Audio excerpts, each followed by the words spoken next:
Salut et bienvenue encore une fois dans notre émission Mystère Sacré où nous vous parlons du sens du pallium que porte un pape. Le pallium papal est un ornement liturgique aussi discret que profondément chargé de signification. Il s'agit d'une bande de laine blanche, portée autour du cou, descendant en deux pans, qu'un sur la poitrine, l'autre dans le dos et orné de 6 croix noires. Sa simplicité apparente cache une grande densité symbolique, théologique et ecclésiologique. Hérité des premiers siècles du christianisme, le pallium trouve son origine dans l'antique pallium romain, vêtement civil des hauts fonctionnaires de l'Empire, que l'Église s'est approprié pour en faire un insigne pastoral. La matière même du pallium ou la laine porte déjà une signification forte. Elle provient de 2 agneaux offerts chaque année lors de la fête de Sainte Agnès, le 21 janvier, puis bénis solennellement à la basilique Sainte-Agnès-hors-les-Murs à Rome. Le nom de cette sainte martyre évoque à la fois la pureté et l'agneau, Agnus, emblème du Christ. Ces agneaux sont ensuite confiés aux religieuses de Saint-Laurent in Lucina, qui filent leur laine. Le tissage est effectué par les chanoinesses du Latran.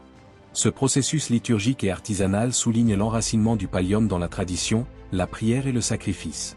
Il ne s'agit donc pas d'un simple ornement, mais d'un signe visible du ministère de celui qui, à la suite du Christ, porte le fardeau des brebis confiées à son soin.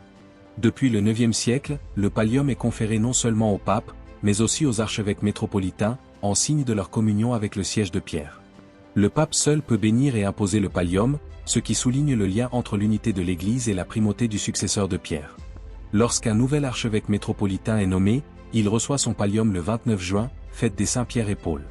Cette date n'est pas anodine, elle rappelle l'origine apostolique du ministère épiscopal et son enracinement dans le témoignage des premiers martyrs de Rome. Pour le pape, le port du pallium manifeste de manière particulière sa mission de pasteur universel. Entourant ses épaules, il symbolise la brebis portée par le bon pasteur, selon l'image évangélique chère à la tradition chrétienne. Les 6 croix noires, réparties sur le tissu, rappellent les plaies du Christ, le bon pasteur crucifié, et la souffrance que le pasteur accepte de partager dans sa mission. Autrefois, 3 petites épingles d'or en forme de clous étaient insérées dans le pallium, elles évoquaient les clous de la croix, renforçant la dimension sacrificielle de la charge pontificale. Le pape Benoît XVI, au début de son pontificat, avait brièvement adopté une forme ancienne du pallium, plus large et inspirée de l'époque byzantine, dans un geste de continuité avec la tradition antique. Cependant, il revint ensuite à la forme latine plus étroite, que le pape François a conservée. Ce dernier souligne fréquemment que le pallium est un signe de service et non de domination. Le rôle du pasteur n'est pas d'imposer, mais de conduire avec douceur et humilité le peuple de Dieu sur les chemins de la vérité et de la charité. En résumé, le pallium papal, dans sa forme, sa matière et son usage liturgique, incarne l'essence même du ministère pastoral dans l'Église catholique. Service de l'unité, fidélité au Christ, participation au sacrifice, et responsabilité d'aimer, guider et protéger le troupeau de Dieu.